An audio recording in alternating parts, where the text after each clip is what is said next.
Earlier ಬ್ಯಾಂಕಲ್ಲಿ ಕೆಲಸ ಮಾಡ್ತಿದ್ದೆ. ಡ್ಯೂರಿಂಗ್ ವಾಲಂಟ್ರಿ ಇದು ಗೋಲ್ಡನ್ ಎಂಟ್ರಿ ಬಂದಾಗ ನೆಕ್ಸ್ಟ್ ವಾಲಂಟ್ರಿ ಇಂಟರ್ನೆಟ್ ತಗೊಂಡೆ.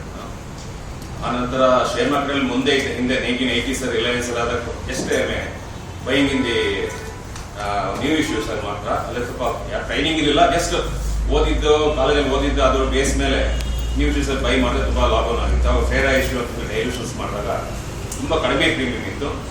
ಅದನ್ನು ತಗೊಂಡು ಮಾರ್ಕೆಟಲ್ಲಿ ಜಾಸ್ತಿ ಮಾಡಿದೆ. ಕೆಲಸ 4-5 ಟೈಮ್ಸ್ ಇತ್ತು.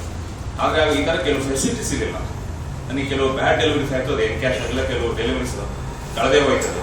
ಆನಂತರ ಜಾಸ್ತಿ ಶೇರ್ ಮಾರ್ಕೆಟ್ ನಾನು ಇನ್ವಾಲ್ವ್ ಆಗಿಲ್ಲ. ಆನಂತರ ಇದ್ರ ಬಗ್ಗೆ ಲೇಟೆಸ್ಟ್ ಚೇಂಜಸ್ ಎಲ್ಲ ಬಂದಾಗ ಡಿಮ್ಯಾಟ್ ಅಕೌಂಟ್ ಎಲ್ಲ ನೆನೆಸ್ಕೊಂಡಿದ್ದೆ. ಈ ಥರ ಟ್ರಾನ್ಸ್ಫರಲ್ಲಿ ಮತ್ತು ಲಿಕ್ವಿಡಿಟಿಯಲ್ಲಿ ನಮ್ಮ ಶೇರ್ ಮಾರ್ಕೆಟಲ್ಲಿ ಇಲ್ಲ. ಕೆಲವು ಶೇರ್ಸ್ ಬೆಂಗಳೂರು ಸೇಲ್ ಆಗ್ತಿರಲಿಲ್ಲ, ಕೆಲವು ಶೇರ್ಸು ಬಾಂಬೆಲ್ಲೂ ಸೇಲ್ ಆಗ್ತಿಲ್ಲ, ಮಡ್ರಾಸ್ಗೆ ಹೋಗಬೇಕಾಗಿತ್ತು. ಸೊ ಇಲ್ಲೆಲ್ಲ ಪೇಮೆಂಟು ಸಿಸ್ಟಮ್ಸ್ ಎಲ್ಲ ಬೇರೆ ಬೇರೆ ಇತ್ತು. ಇದಕ್ಕೆ ಭಾಳ ಸ್ವಲ್ಪ ಕಷ್ಟಗಳಿತ್ತು ಅಲ್ಲಿ. ಸೊ ಬೇರೆ ನಾವು ನೋಡಿ ಶೇರು ಚೆನ್ನಾಗಿರ್ತಿತ್ತು, ಆದರೆ ಮಾರ್ಕೆಟಲ್ಲಿ ಬೆಲೆ ಸಿಗ್ತಿರಲಿಲ್ಲ. ಸೊ ಇದೆಲ್ಲ ಈ ಸಿಸ್ಟಮ್ ಚೇಂಜ್ ಆಗಿ ಮಾರ್ಕೆಟ್ ಒಂದೇ ಆದಮೇಲೆ ಸ್ವಲ್ಪ ಕಾಂಪ್ಲಿಕೇಶನ್, ಟೆಕ್ನಿಕಲ್ ಕಾಂಪ್ಲಿಕೇಶನ್ಸ್ ಆದರೂ ಲಿಕ್ವಿಡಿಟಿ ಡೀಲ್ ಮಾಡೋದಿತ್ತು. ಬರೀ ಕಲಿಯೋಕ್ಕೆ ಒಂದು ಟ್ರೈನಿಂಗು ಅಥವಾ ಹೇಳ್ಕೊಡೋದು ಬೇಕಾಗಿತ್ತು. ಬುಕ್ ನಾಲೆಜ್ ಯಾವುದಕ್ಕೂ ಉಪಯೋಗ ಆಗಲ್ಲ.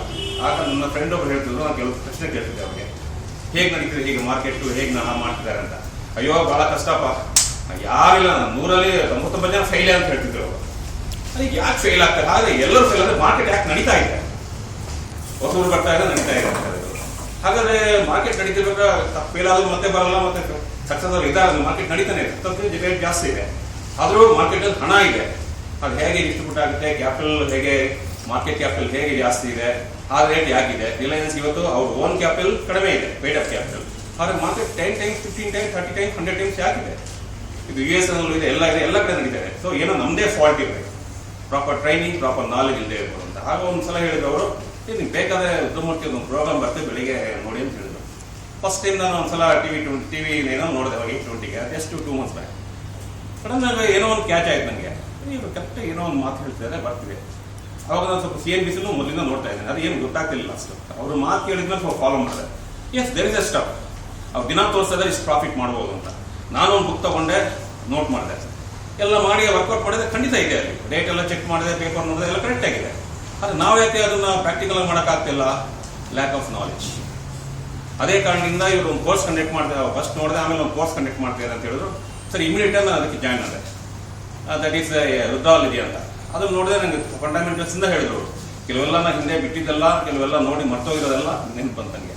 ಸೊ ಅದರಲ್ಲಿ ಕರೆಕ್ಟ್ ನನಗೆ ಇಡಿಸ್ತದು. ಆ ನಂತರ ಇನ್ನೂ ಇವ್ರದ್ದು ಕೆಲವು ಯಾವುದೇ ಮೀಟಿಂಗ್ ಆಗಲಿ ನೋಡಬೇಕು, ತಿಳ್ಕೊಳ್ಳೋಂಥದ್ದು ಹೊಸ ಹೊಸ ವಿಷಯಗಳು ಬರುತ್ತೆ. ಪ್ರತಿಯೊಂದ್ಸಲ ಒಂದೊಂದು ವಸ್ತು ಕಲಿತಾ ಇದ್ದಾರೆ. ನೋ ಡೌಟ್ ಅದು ಫುಡ್ ಜಾಸ್ತಿ ಆದ್ರೆ ಡೈಜೆಷನ್ ಕಮ್ಮಿ ಆಗುತ್ತೆ, ಆದರೆ ಮೆಮೊರಿ ಇದೆ.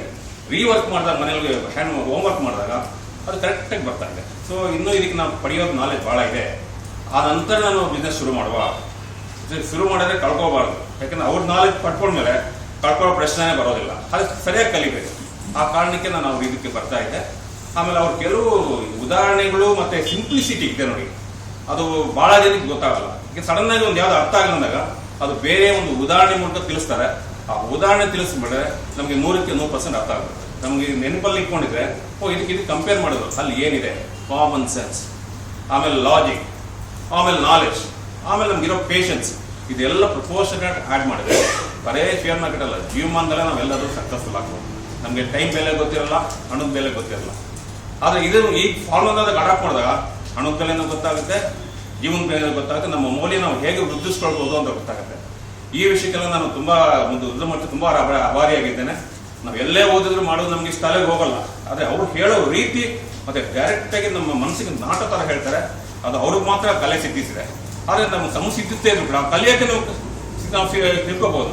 So we understand more what it teachers. Confusions ಇದ್ರು ಕೂಡ ಕೆಲವು ಸಲ. ಆದರೆ ನಿಧಾನಕ್ಕೆ ಒಂದು ಕೋರ್ಸ್ ಆಗಿಲ್ಲ, ಇನ್ನೊಂದು ಕೋರ್ಸಲ್ಲಿ ಅಟೆಂಡ್ ಮಾಡಿದ್ರು ಬಹುಶಃ ನಮಗೆ ಖಂಡಿತವಾಗಿ ಇದು ಉಪಯೋಗ ಆಗುತ್ತೆ ಅಂತೇಳಿ ನನಗೆ ಕೆಲವು ಮಾತಾಡಲಿಕ್ಕೆ ಅವಕಾಶ ಕೊಡಿ ತುಂಬ ಆಭಾರಿಯಾಗಿದ್ದೇನೆ. ತುಂಬ ಥ್ಯಾಂಕ್ಸ್.